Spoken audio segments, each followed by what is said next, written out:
What's going on, everybody? This is Steve from Bloom Audio. Today we've got the CMA18 portable from Questyle. Now, we've been pretty big fans of Questyle since we first got the CMA12 desktop DAC amp, and just continue that. We really love their portable M12 and M15, which we've featured in some of our videos before. CMA18 portable breaks a big part of their naming convention, which is that the CMA stands for current mode amplification. Those units were their desktop units, and M, like M12 and M15, were their portable units. So the CMA18 portable is a portable unit, but also CMA. So what that tells me is that they're trying to capture something like what their desktop DACs do in a portable form factor. How's that work out? Let's take a closer look.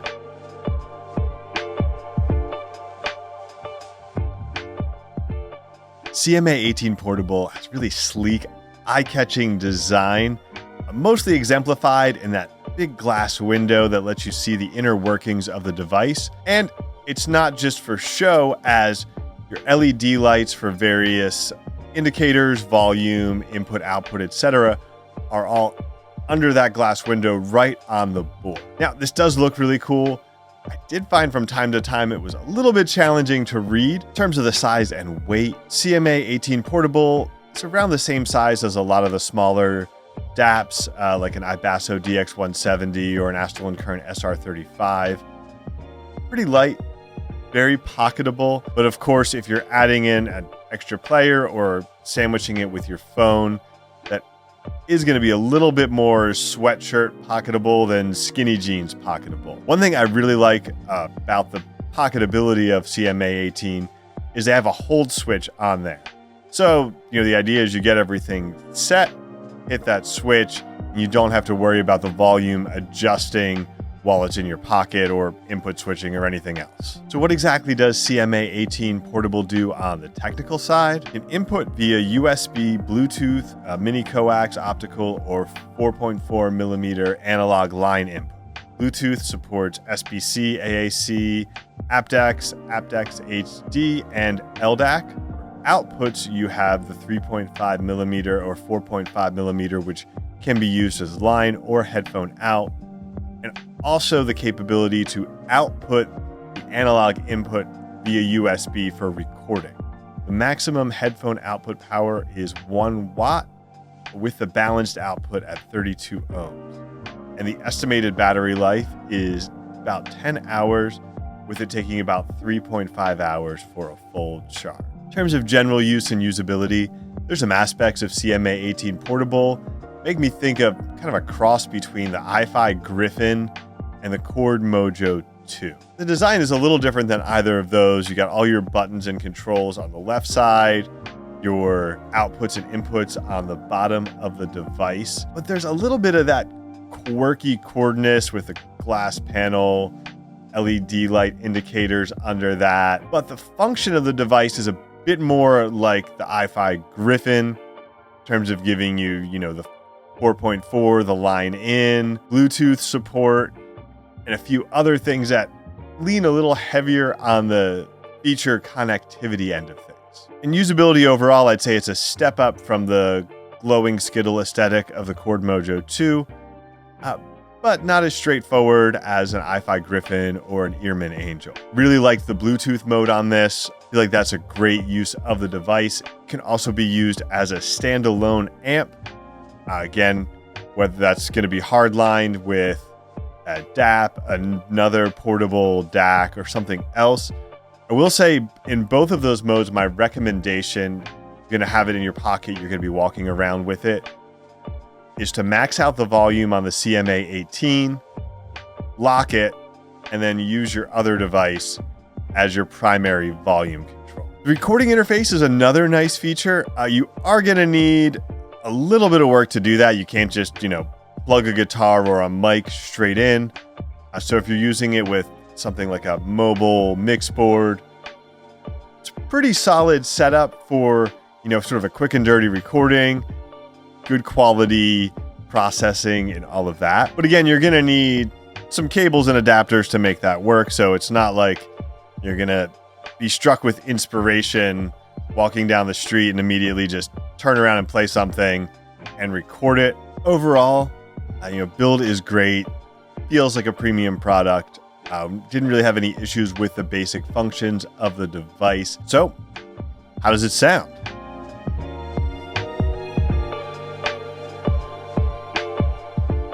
When I think of Questyle products in general, my impression is a sort of balance between reference and romantic sort of sound signature. It never goes all the way towards that, smooth, warm type of sound signature, but at the same time, it never falls into those analytical, dry sort of pitfalls. CMA18 Portable definitely adheres to those same things I've heard in the desktop units and in previous portables. Considering the size and form factor, CMA18 puts out an excellent soundstage, really strong imaging. So those are, in terms of the sound performance, two of the key features of the device would be the soundstage and imaging, especially with over-ear headphones. I think this is a really more of an over-ear headphone focused device. Even though it specs say 1 watt at 32 ohms, it felt a lot more powerful than I expected it to be with those specs. It could be because I'm used to devices with some, you might say, diabolically overstated specifications. But this does a great job with a good range of easy to moderately hard to drive headphones. Hi-Fi Man Aria, Meze Empyrean, that range, even Meze Lyric. I thought it sounded great with the Dan Clark E3. Again, you're not getting desktop power out of this, but you are getting that little bit of extra oomph that puts it above your average portable device. Now, on the flip side of that, maybe part of the cost here is it's not great with highly sensitive IEMs.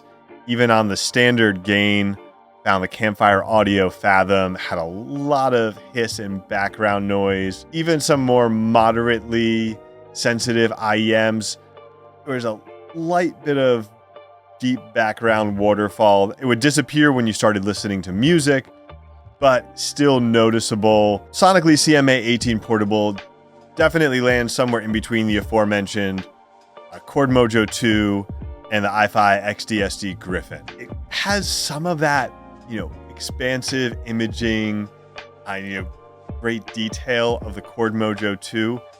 Doesn't feel, as holographic as Mojo 2 to my ears or quite as wide, but some aspects of it do feel a little bit more natural and cohesive. Compared to the iFi Griffin, I just feel like CMA18 sounds a little more refined. It does have some stronger imaging characteristics. There's certain aspects of the Griffin. To me, the treble has this character of being both a little bit grainy, but not fully extended. I think CMA18 both feels more natural in the treble and better extended without getting fatiguing. So there's some sound quality improvements there over the Griffin in particular, along with hitting a lot of those same points for features.